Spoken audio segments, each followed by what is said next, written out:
Hi everyone. Today I'm going to be helping you try and advance your calculator skills by showing you how to get answers to these bigger questions using just your calculator.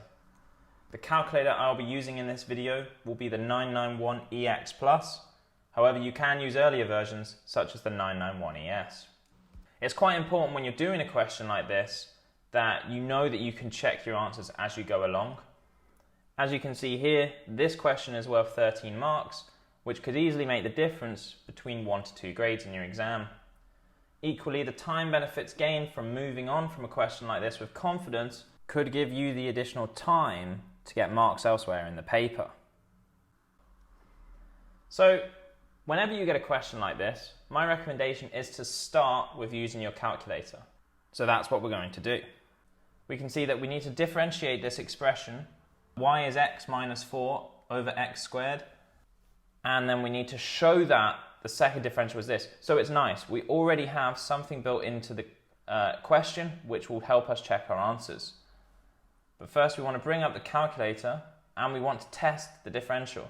So I recommend picking a number between 1 and 10 usually, and using that to test your hypothesis of the question. So we're going to input shift dy by dx, and then we're going to put in the expression, so that's alpha x minus 4 over x squared. And then you'll notice this little box here. This box means what is the x value you're going to input, because it's doing a numerical thing under the hood. So we're just going to put in 5. I caution you not to use 0 for this, because if you have expressions where you have x is on the bottom of a fraction, then this will result in an error. So you'll see we've put that in and we've got this fraction. So we're just going to change that to decimal, and we can see that if we had dy by dx, where x is 5, that's going to be 1.064. Lovely stuff.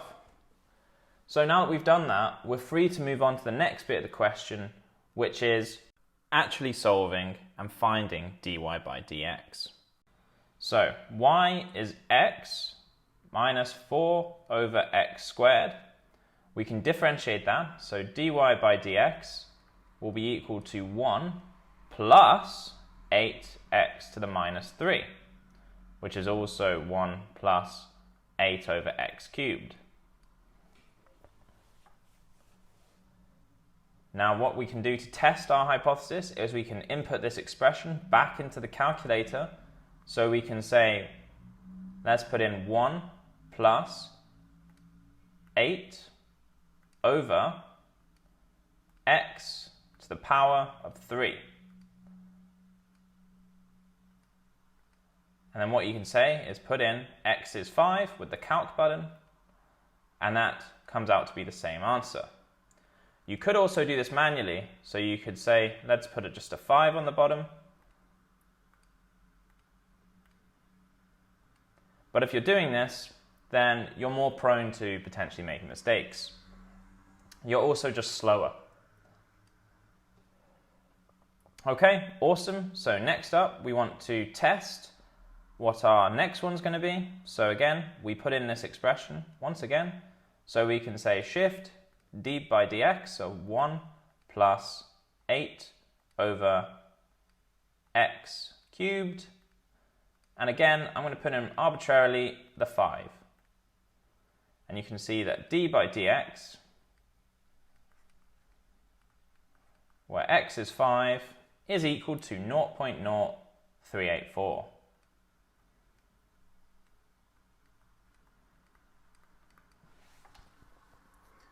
So again, you can now follow through on this question and you can get the actual numerical expression. So d squared y by dx squared is equal to minus 24 x to the minus 4, which you can now cross-verify with your answer, and that is indeed the same. So we're happy about that. But also, you can check it yourself and say minus 24 times by 5 to the minus 4. And if we put that into our calculator, we're going to see minus 24 times 5